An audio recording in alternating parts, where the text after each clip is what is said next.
Ya comenzamos casi sábado, viernes, de 19 a 20 horas. ¿Qué tal, Pablo? ¿Qué se cuenta? ¿Hay algo para contar? Bueno, las noticias abundan. Sí. Hay un nuevo lanzamiento de YPF de licitación de convencionales, algo que ya veníamos hablando con el caso de Iguacel. Ahora se contempla la cesión, bien digo, de 16 bloques de convencionales. Estamos hablando de Salta, Mendoza, Río Negro, Chubut, La Pampa. Eh, Esto, bueno, ya lo habíamos hablado del caso de Iguacel en su momento, ahora van por otra tanda más. Todo habla, va a haber una nota ahora hablando sobre YPF Agro. Ya habíamos hablado de los bonos, ¿se acuerdan de los bonos de deuda que estaba alargando YPF al 7% anual en 24 meses? Y lo comparábamos con el americano a 10 años, que era del 4,64, e YPF largaba deuda a 24 meses al 7 anual. Eh, Esto parece juntar todo que nos vamos. Claramente los movimientos son hacer plata rápido. A ver, estos pozos, estamos hablando de áreas que producen arriba de los 2.500 barriles diarios, no estamos hablando de poca cosa. Convencionales, no hay que salir a buscar nada, hay que sacar el petróleo, pero evidentemente hay una desesperación por un lado por el efectivo y por otro lado entregar posiciones a nombres conocidos. Estamos hablando Pérez Copán, aparte, ¿no?, de Iguacel, otras empresas como TSB de Claudio Ursera, Gilardone con Quintana Energy, unos nombres que, y quiénes serán esta gente, son todas sociedades que arman este, para la ocasión. No, TBS no tiene una trayectoria, pero claramente no hay, cuando eh, las petroleras extranjeras local llama la atención, están vendiendo posiciones, toda esta gente se está quedando con estos recursos. Estamos hablando de clúster que están entre los 2.000 y 2.600 barriles diarios de producción, lo cual no es poca cosa para dámelo a mí. este, en un contexto donde nos vamos a encontrar que aquel que viaje por el país a hacer turismo, aparte que no va a encontrar ferrocarriles, tampoco va a encontrar rutas, ni tampoco va a encontrar un precio uniforme en lo que son las estaciones de servicio de YPF. ¿Por qué eso? La decisión que han tomado es que cada región tenga o algún precio y aparte en ese precio una diferenciación entre la franja horaria. Va a ser más barato de noche, más caro de día, en un contexto donde el precio del petróleo otra vez se está cayendo y siguen aumentando. Es decir, vos te vas, salís de acá para Córdoba y cargaste en Mar del Plata. Pasaste por Santa Fe, qué sé yo, por Rosario. No vamos a llegar justo, cargamos, ahí vas a tener otro precio. Ajá, Y depende del horario, ya es una claro. martingala esto, ¿no? Sí, sí, sí. Y llegas a Córdoba, bueno, completo para tener, bueno, y te vas a encontrar con otro precio. Otro precio. Ajá. Es decir, a O la que sea, va. un lío porque... El turismo nacional agradecido por todo esto, ¿no? Claro. Bueno, Pablo, ahora vamos a escuchar la columna internacional de Carlos Juncos. Un cordial saludo para nuestros compañeros Gloria Álvarez, Pablo Aceto y Carlos Matos, con quienes realizamos este programa, que llega a ustedes todos los viernes a las 19 horas a través de la FM 87.9, Radio Graffiti, desde la ciudad de Mar del Plata, Buenos Aires, Argentina. Aquí comienza la columna internacional, en la voz de Carlos Juncos. Muy buenas tardes, estimados oyentes. Sean todos muy bienvenidos a esta nueva entrega de la columna internacional para el programa Casi Sábado. Como siempre, haremos una breve referencia al estado del tiempo en nuestra querida ciudad de Mar del Plata, que venimos cruzando estas vacaciones de invierno con un lindo clima, y por supuesto que fresco, algunos momentos con viento, pero una linda semana que ha sido y se sigue disfrutando por parte de locales y de visitantes, ya que muchos turistas han llegado a nuestra ciudad con motivo de estas vacaciones de invierno para disfrutar de nuestros recorridos, de nuestras calles, de nuestras plazas, de nuestros espectáculos y de todo lo que ofrece esta maravillosa ciudad del Mar del Plata. Bueno, dicho esto, pasemos al ámbito que nos convoca, que son las noticias internacionales. Y para ello vamos a recurrir también a esta gentil colaboración de INAIA, que nos envía este pequeño reporte internacional. Aquí tienes más detalles sobre las noticias internacionales más destacadas de hoy. Terremoto en Rusia. Un sismo de magnitud 8.8 en la península de Kamchatka, en el este de Rusia, generó alertas de tsunami en la región del Pacífico. Aunque se levantaron las alertas en la mayoría de los lugares, se reportaron olas en algunas zonas costeras y desinformación en Internet sobre los efectos del sismo. Japón, Estados Unidos y Chile, que cuenta con uno de los sistemas de alerta más avanzados, activaron sus protocolos de emergencia. Ataque en Ucrania. Un ataque ruso con misiles y drones contra la capital de Ucrania, Kiev, resultó en la muerte de al menos 14 personas y dejó a más de 50 heridas. El ataque, uno de los más fuertes lanzados por Rusia contra Kiev, ha sido condenado internacionalmente. Conflicto en Gaza. Más de 100 palestinos murieron en ataques israelíes en las últimas 24 horas, la mayoría en puntos de distribución de ayuda humanitaria. Las organizaciones humanitarias han criticado estos incidentes y la falta de acceso a la ayuda. Mientras tanto, países como Portugal, Suecia, Reino Unido y Canadá están evaluando o han anunciado planes para reconocer el Estado de Palestina, una medida que el expresidente estadounidense Donald Trump ha advertido que dificultará los acuerdos comerciales con Estados Unidos. Incendios en Portugal. El país ibérico lucha contra dos grandes incendios forestales en Arauca y Ponte da Barca, movilizando a cientos de bomberos para controlar las llamas. Accidente en Arabia Saudita. En un parque de diversiones en Arabia Saudita, una atracción mecánica se partió en dos, hiriendo a 23 personas. Los videos del incidente se han vuelto virales en redes sociales. Bueno, después de la gentil colaboración de INAIA, vamos a seguir abordando algunos de estos temas, particularmente esta horrorosa situación que se está dando en la Franja de Gaza.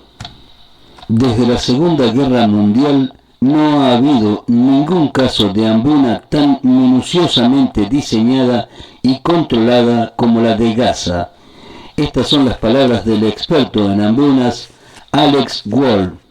Tal es el titular de una nota de Alejandra Martins, de la cual nos vamos a servir para esta pequeña acercamiento a ese desastre humanitario que está ocurriendo en la Franja de Gaza. Alex de Wall lleva más de 4 décadas estudiando hambrunas y asegura que algo distingue al actual caso de Gaza. ¿Hasta qué punto la hambruna allí ha sido meticulosamente diseñada para infligir privación individual y trauma social? Este experto británico es considerado una autoridad en el tema de hambruna y ha escrito varios libros de referencia, incluyendo Inanición Masiva, la historia y el futuro de la hambruna. Actualmente es director de la Fundación Mundial para la Paz en la Tufts University en Estados Unidos. Según las palabras de este señor, la hambruna no es solo la experiencia individual del cuerpo consumiéndose, también es una experiencia colectiva de deshumanización. Quienes infringen una hambruna son conscientes de ello. Saben que lo que hacen es, en realidad, desmantelar una sociedad, afirmó Wald. Al menos 150 personas han muerto de hambre hasta el momento en Gaza, incluyendo 89 niños, según las autoridades sanitarias del territorio. Más de 100 agencias de ayuda advirtieron la semana pasada que la hambruna masiva se está extendiendo en el territorio. El Programa Mundial de Alimentos de la ONU alertó que 1 de cada 3 habitantes de Gaza no come durante días. El domingo, el primer ministro israelí, Benjamín Netanyahu, negó que hubiera hambruna en Gaza y reiteró sus acusaciones de que jamás roba gran parte de la ayuda. Pero ante la creciente presión internacional, el gobierno israelí anunció medidas para el ingreso de lo que Netanyahu describió como una ayuda mínima. El anuncio incluye el lanzamiento de ayuda desde el aire, corredores humanitarios, aunque Tom Fisher, jefe de ayuda humanitaria de la ONU, describió las medidas como una gota en el océano ante la magnitud y la urgencia de la crisis en Gaza.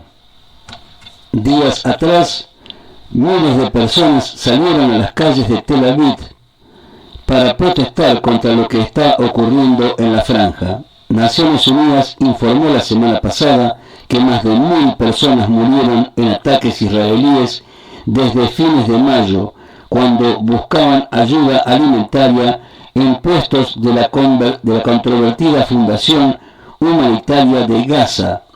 Esta organización es la GHF, por sus siglas en inglés, una entidad privada establecida con respaldo de Israel y Estados Unidos para reemplazar la red de distribución de la ONU. Como todos saben, Israel lanzó una campaña militar en Gaza en represalia al ataque transfronterizo de Hamas del 7 de octubre de 2023, que mató a 1.200 personas y en el que otras 251 fueron tomadas como rehenes, según las autoridades israelíes. Desde entonces hasta la fecha, los ataques israelíes mataron a más de 60.000 personas, incluyendo más de 17.000 niños, e hirieron a más de 145.000 personas, según el Ministerio de Sanidad de Gaza. Como podemos ver, la desproporción en el volumen de personas que han fallecido en este primer enfrentamiento y después en la guerra es enorme. Pero bueno, uno puede entenderlo en el plano de una guerra. En una guerra siempre va a morir gente. Pero bueno, a ver, ya lleva ¿cuánto tiempo esta guerra? En Gaza no ha quedado una sola piedra. Han eliminado la resistencia completamente a los Hamas. Han atacado y eliminado el sistema operativo de Hezbollah. Tienen bajo control a los hutíes. Han bombardeado la supuesta amenaza que podría significar el enriquecimiento de uranio en Irán. Bueno, muchachos, ya está, basta. La guerra terminó, basta. No tiene ningún sentido hacer morir a los civiles, hacerlos morir de hambre. Eso es perverso. Y una cosa muy distinta es defender el territorio, ir a la guerra por sus ideales y por su territorio, y otra cosa es esta perversión de dejar morir a las personas de hambre. Bueno, sepan disculpar los oyentes este énfasis, pero sinceramente creo que la humanidad retrocede cada vez que pasan estos acontecimientos, y es hora de que cada uno de nosotros tome conciencia de eso en su vida cotidiana, que haga sentir su voz en contra de esa matanza indiscriminada de personas. Sin nada más que decirles, les mando un gran abrazo y nos veremos y nos encontraremos en el próximo programa. Muchas gracias, Carlos Juncos. Vamos a compartir ahora una nota de Pablo Aceto en Cazador de Noticias. La solución no es vender YPF Agro, la solución es que renuncie Marín, dijo Pablo Aceto, en diálogo con Cazador de Noticias.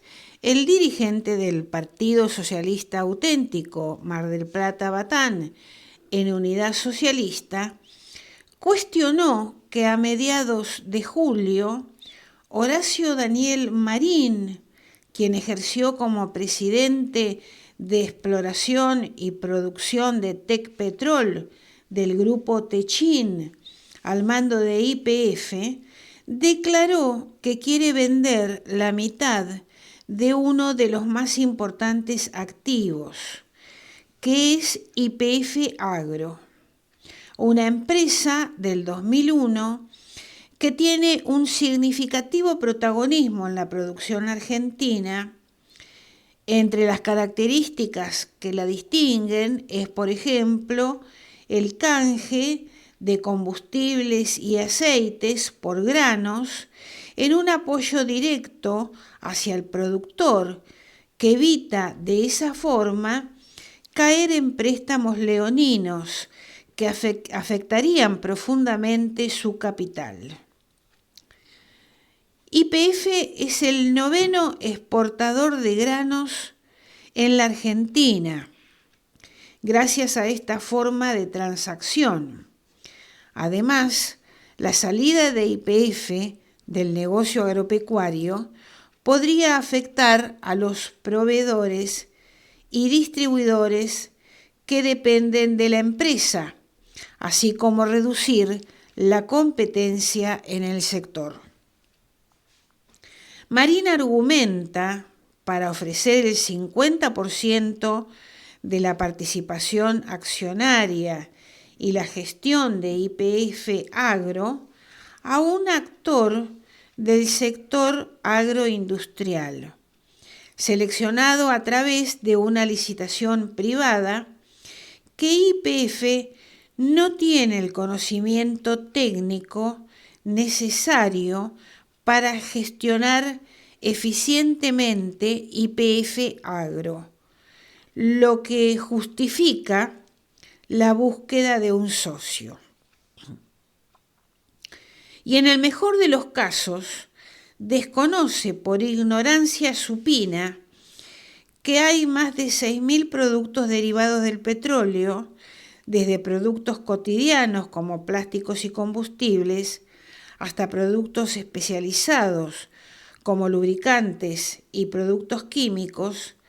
La industria petrolera es fundamental para la producción de una amplia variedad de productos que se utilizan en la vida cotidiana. Además, los principales países productores de petróleo, como Estados Unidos y Rusia, son los principales productores de fertilizantes. ¿Qué hacen al frente de la empresa Horacio Marín y Guillermo Garat, que es publicista, y lo único que ha desarrollado hasta ahora es generar propaganda para los medios de difusión amigos, si no conocen cómo comercializar los subproductos de YPF? ¿Ambos están ahí para hacer especulación financiera? En el año 1989, la Argentina producía 850.000 barriles de petróleo por día, y hoy no llegamos a eso, siendo que somos ahora 45 millones de habitantes, y en esa época el país tenía una población de 31.860.000 habitantes. Claramente, la exportación de energía está basada en la recesión, lo cual tiene tufillo a negociados. ¿Qué hacen estos personajes al frente de YPF, además de llevarla a la quiebra? Porque la YPF estatal de aquella época llegó a récord de producción, a los que no ha llegado la YPF actual con vaca muerta incluida. Es inadmisible que la dirigencia política y empresarial acepte que el presidente de YPF no sabe de agro.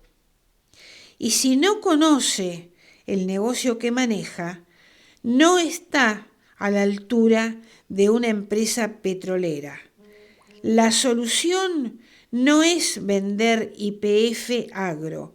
La solución es que renuncie Marín.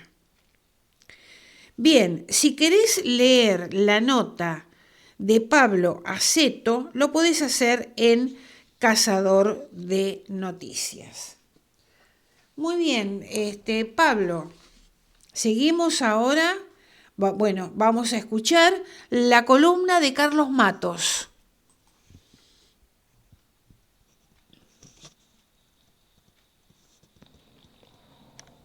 Voto accesible y voto asistido, parte 2.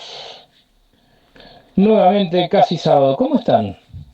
Hola Gloria. ¿Qué tal Pablo? ¿Cómo estás Carlos? Bueno, 1 de agosto, viernes 1 de agosto. Como todo 1 de agosto, ya vieja tradición familiar, hemos brindado con la Pachamama, con la tradicional caña con ruda. Bueno, hecha esta digresión, este comentario al margen, retomamos el tema de la semana pasada. Los derechos políticos de las personas con discapacidad se han visto fuertemente afectados a lo largo del tiempo. En muchos casos no se reconocía el derecho a representar o a ser representado, pero sobre todo a elegir quién nos tenía que representar. Recuerdo que hace más o menos unos 40 años, en el año 85, durante el 8º Congreso Panamericano de Ciegos, se contaba que en Colombia hacía muy poco tiempo que las personas ciegas podían votar. Lo mismo ocurrió en otros países.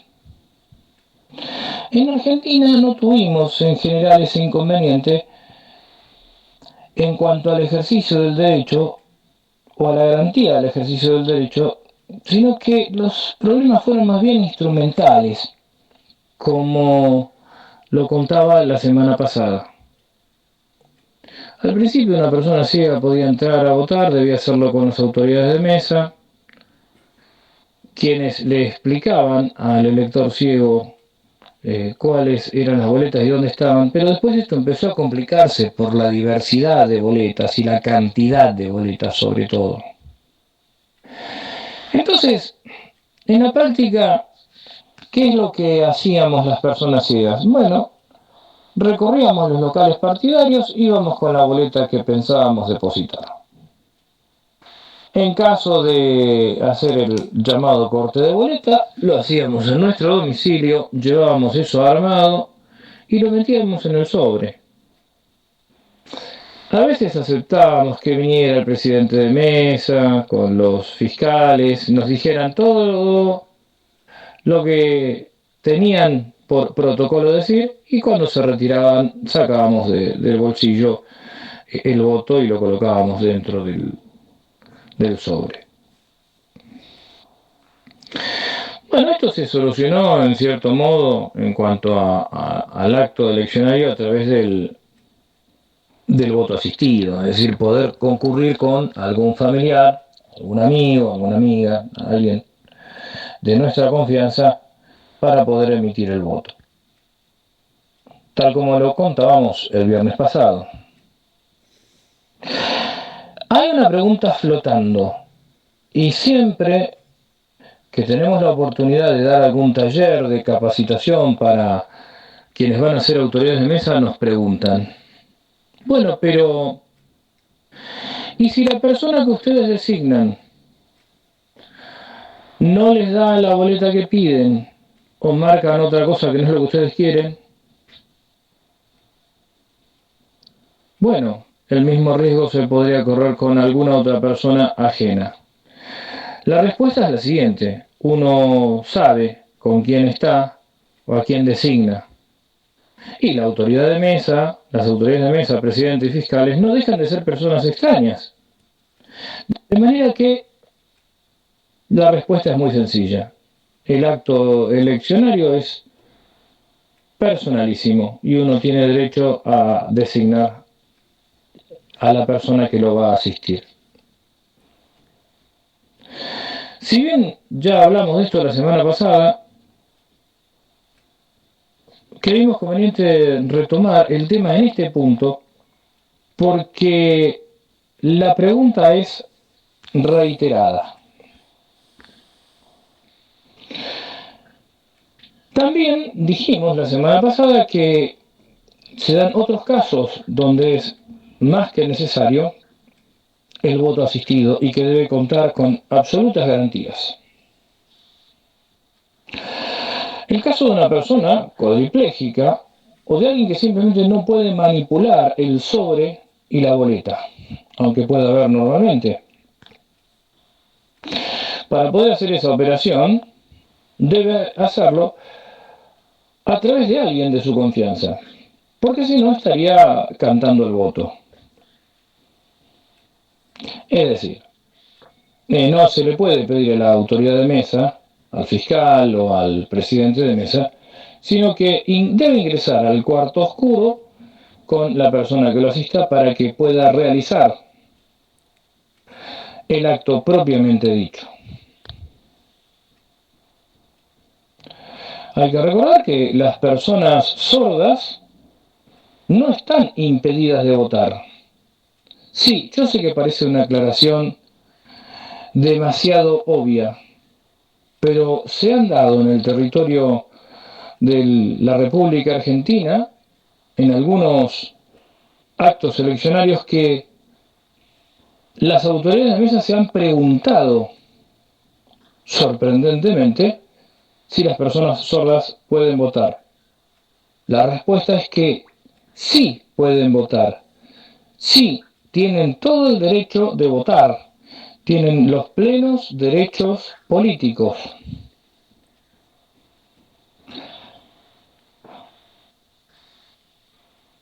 ¿Y qué ocurre con las personas con síndrome de Down?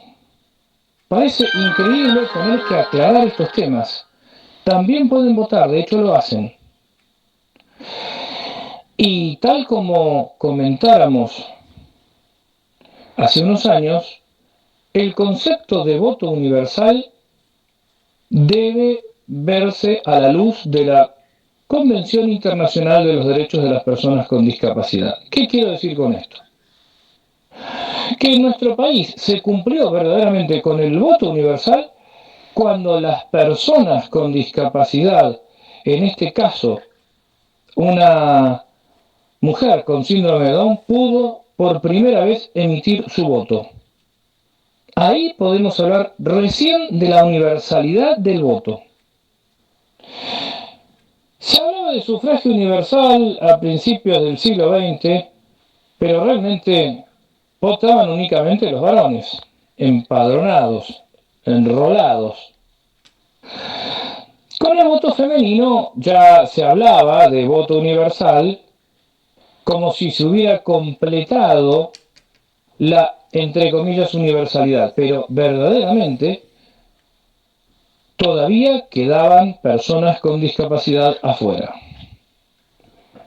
De manera que el voto universal, para que sea realmente el acto de sufragar verdaderamente universal, debe estar asegurada a toda la población. Muy bien, quedan un par de puntos que los comentaremos la semana que viene. Feliz Día de la Pachamama y hasta el próximo viernes. Muchas gracias, Carlos Matos. El mercado fuga al dólar, que empieza a acercarse al tope de la banda. Ahorristas, empresas y fondos desarman posiciones y se pasan al dólar. El oficial saltó 55 pesos y se ubica en 1380.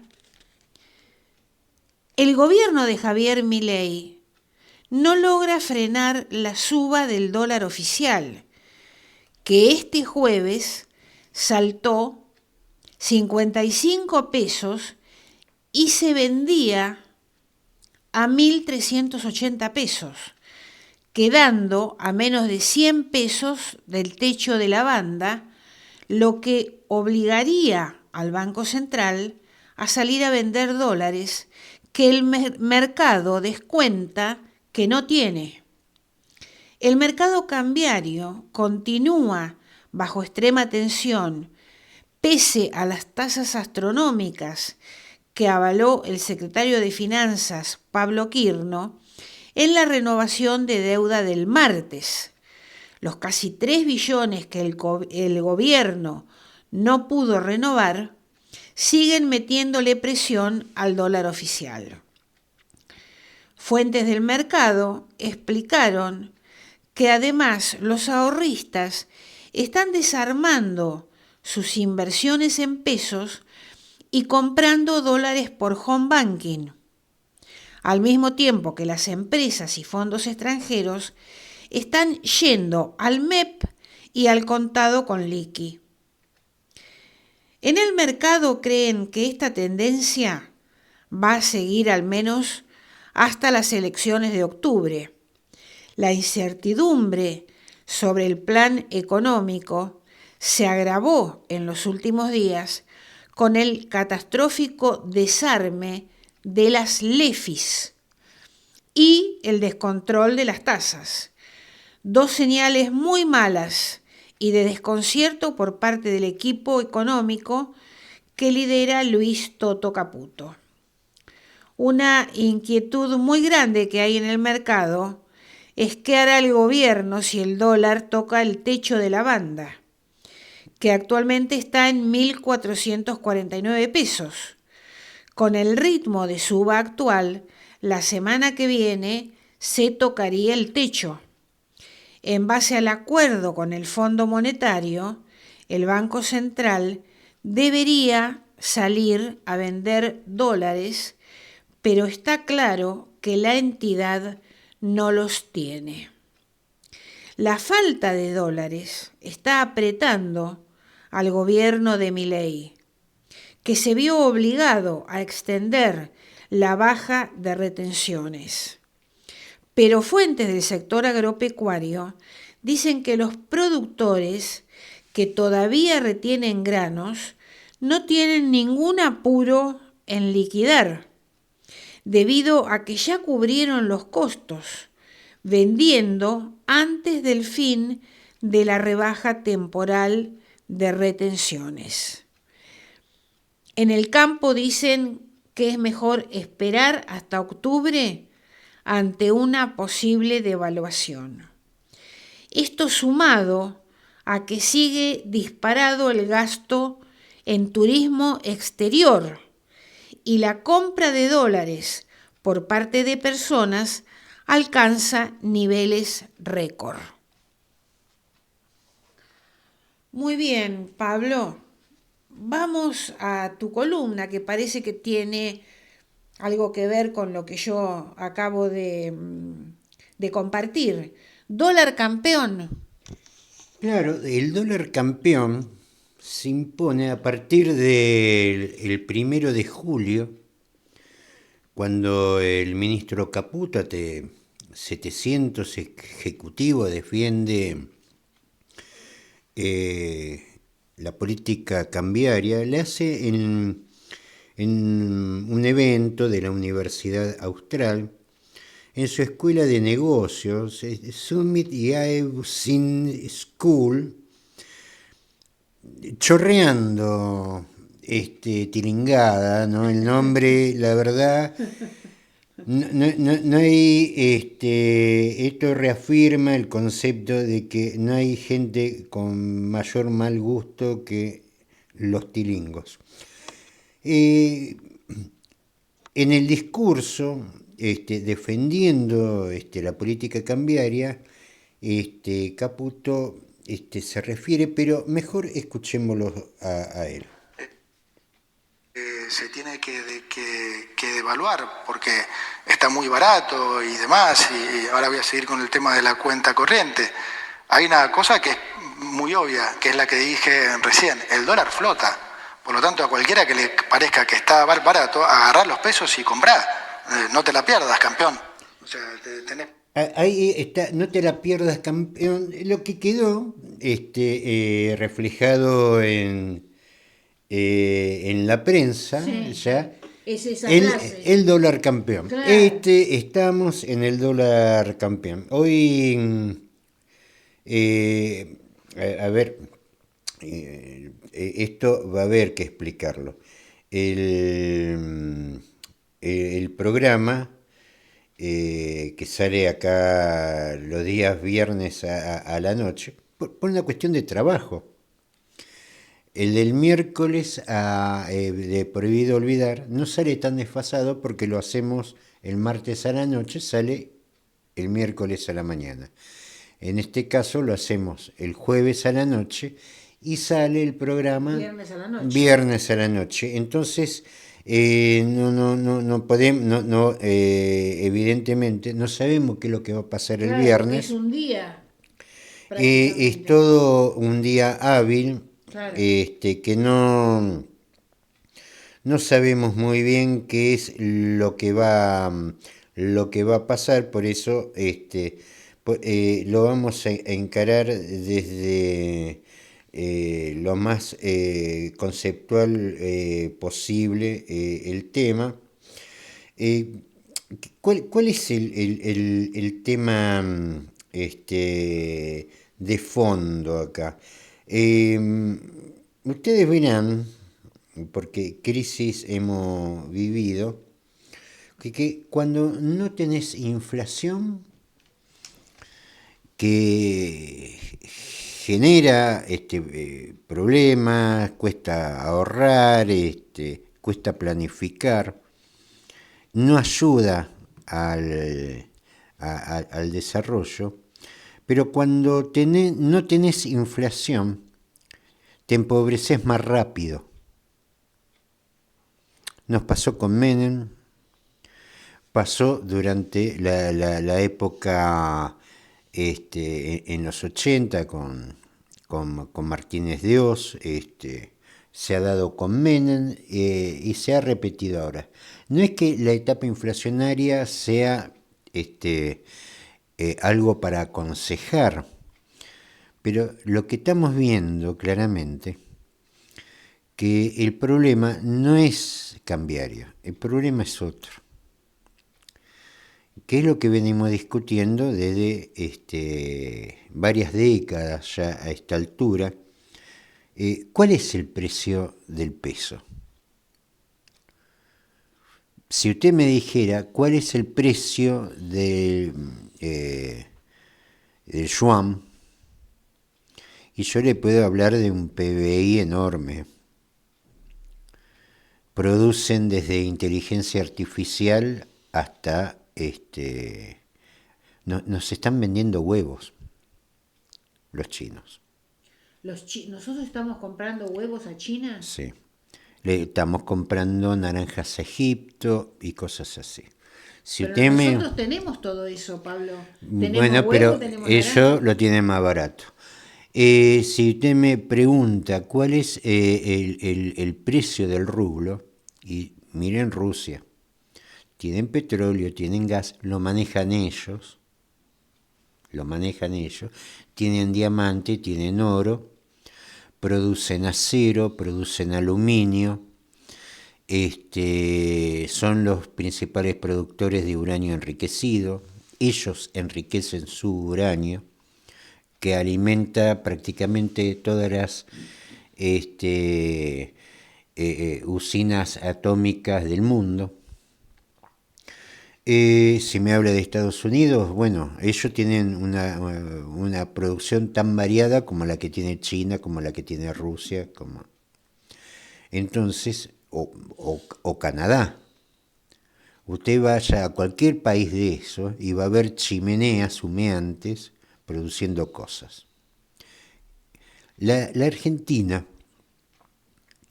¿cuál es su problema con el dólar? ¿Es un problema cultural? No, no es un problema cultural. Invito a cualquiera que mire a su alrededor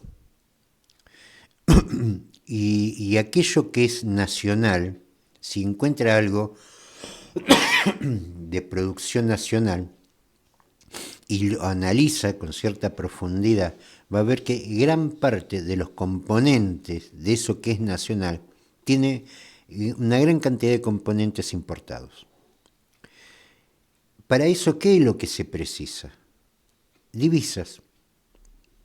Es decir, si usted tiene un auto nacional, pero el 80% de los componentes son importados, ese 80% de componentes importados usted lo tuvo que comprar afuera, y usted afuera compra con dólares.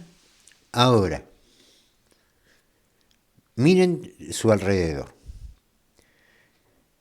Por ahí tienen un celular, por ahí tienen un televisor, por ahí tiene una computadora, nos está escuchando o por computadora o por teléfono o por radio.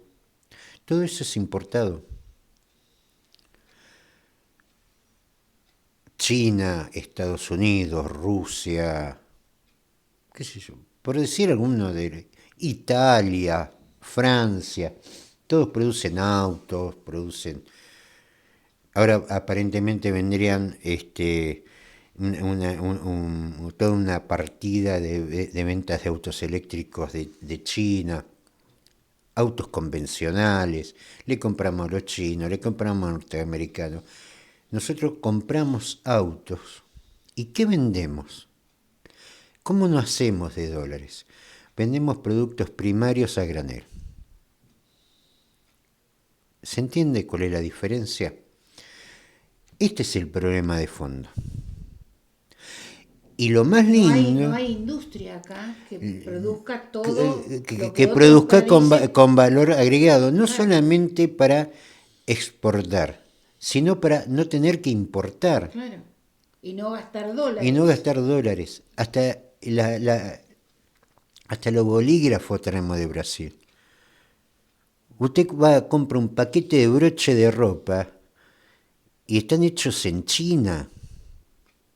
Desde broche de ropa hasta una computadora compramos de China. Lo cual ahora se agravó más, Pablo.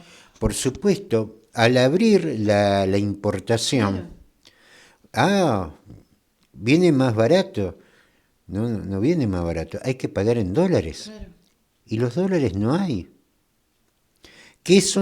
¿Con qué estamos importando? Estamos importando con la plata que nos está prestando el FMI. Es decir, haga de cuenta que usted perdió el trabajo, sacó un crédito, por 2 meses sos un campeón de los que habla Caputo, y después, esa es la Argentina. Ahora salió, hay un arreglo que tiene que ver más con un arreglo político que otra cosa, que no es plata que nos regalan, es plata que después tenemos que devolver, 2.000 millones de dólares más para sostener esta última parada. Por eso no sé lo que va a pasar el viernes, claro, porque aparentemente el gobierno tendría 2.000 millones más, de los 20.000 que tuvo, ya se gastó la recaudación récord de lavado de activos, de blanqueo de activos, que también es un lavado. Ya se había comido la devaluación de diciembre del año pasado. Ahora 2.000 millones le durará 15 días más. Todo apunta a llegar a octubre. Este es el problema de fondo. Que nosotros producimos alimentos ni siquiera para los chinos, sino para alimentar a los chanchos que después comen los chinos. Y vendiendo eso, conseguimos divisas para después comprar autos, salir de viaje.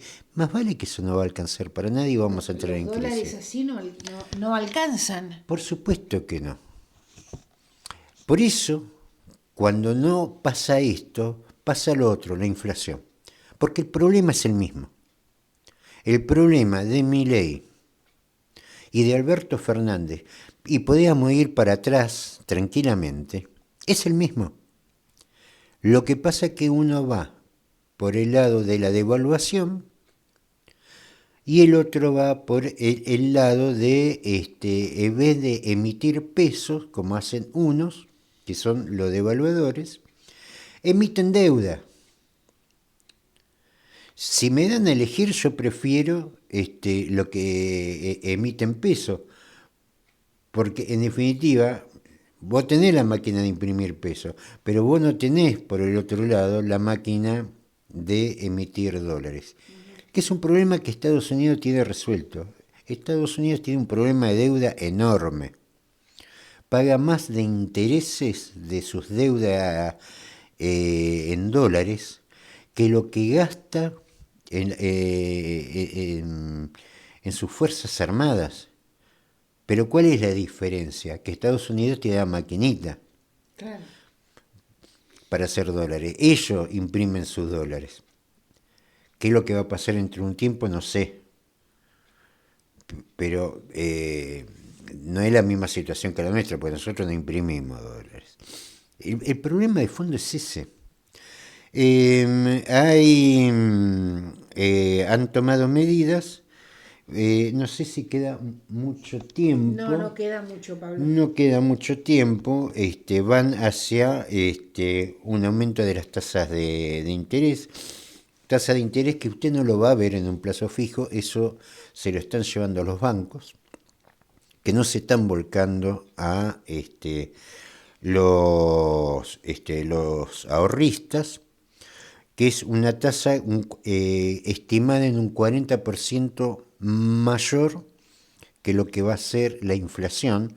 Tremendas ganancias. El tema es que es lo que van a hacer después con esas ganancias. Van a ir al dólar. Y por otro lado, un aumento del encaje, lo que va a hacer. ¿Qué es el encaje? Usted deposita plata. Para garantizar ese depósito, los bancos tienen que inmovilizar parte de ese dinero. Aumenta el encaje. Entonces, aumenta el encaje, pero al depositante le tienen que pagar intereses, aunque estén inmovilizados. Entonces, la porción de plata que no está inmovilizada, para compensar por la plata que tiene inmovilizada, tiene que aumentar la tasa de interés. Así que esto claramente se va a traducir en un aumento de la tasa de interés en lo que son los préstamos. ¿Qué otra cosa dijo el gobierno? Porque, por supuesto, ellos no tienen la culpa de nada. La culpa la tienen los otros. No son los mandriles, no son los periodistas, no son los cucas, son 3 bancos. Entre ellos el Banco Macro, el Galicia y el BAPRO, el Banco Provincia de Buenos Aires.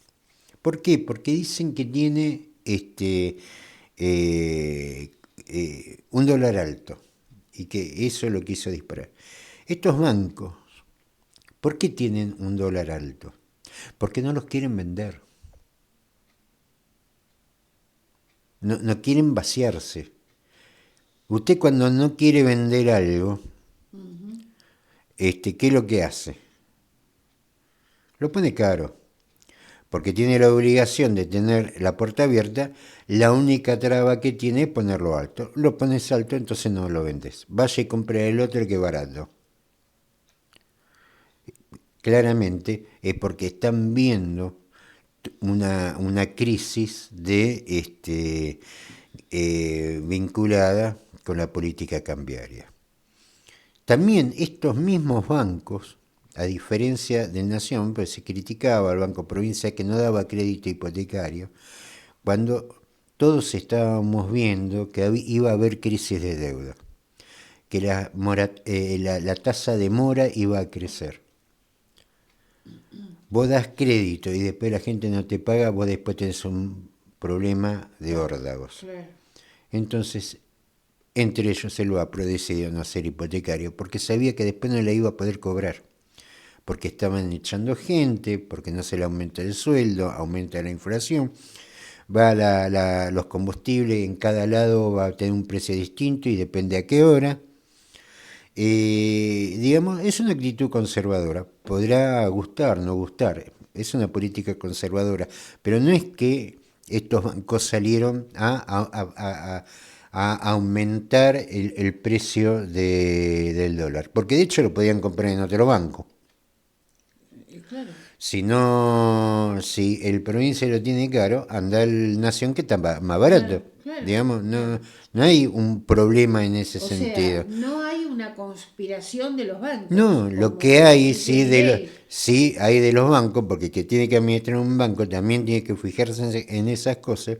Si está viendo que va a haber una crisis cambiaria, lo que no quiere hacer es vender sus dólares. Entonces los pone un poco más caros, para que el que quiera comprar vaya y compre donde le guste, pero lo que está acá queda acá. Vamos a ver cómo, seguramente el lunes vamos a estar hablando de eso, esperemos que la cosa no vaya a mayor, porque en este contexto, donde toda la economía está dolarizada, porque depende mucho de productos que no se hacen acá, y eso hay que comprarlo en dólares. Si el dólar está alto, perjudica la economía. Y si el peso se devalúa, te destroza los precios. Digamos, no hay forma de que estemos bien. No es que el dólar alto te favorece, favorecerá a alguno que tiene la guita como para irse de viaje, que no tiene la guita, porque en la verdad hay guita prestada por el Fondo Monetario, pero digamos hay un sector que en eso se lo maneja, que cuando se devalúa el peso se manejan también bien. Cuando el dólar está alto, no lastima, cuando el dólar está bajo, nos pega. ¿Por qué? Porque en todos los casos el problema es el mismo. El problema es que nosotros tenemos insumos de medicamentos, insumos industriales, que hay que comprarlos de afuera.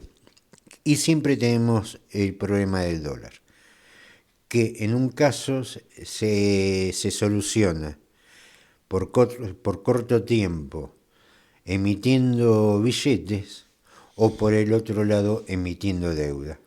Todo lleva, en definitiva, a la misma crisis, que no es una crisis, ya es un problema estructural de un país que está vaciado.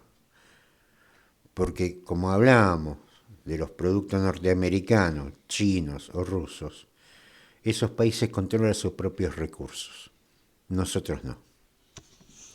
Nos vamos, nos volvemos a encontrar el viernes que viene por Graffiti, FM 87.9 con Casi Sábado, de 19 a 20 horas. Nos vamos escuchando el informativo criollo a cargo de Carlos Juncos y un tema musical. Hoy vamos a escuchar a Luis Alberto Spinetta y Charly García, Rezo por vos, saludos para todos.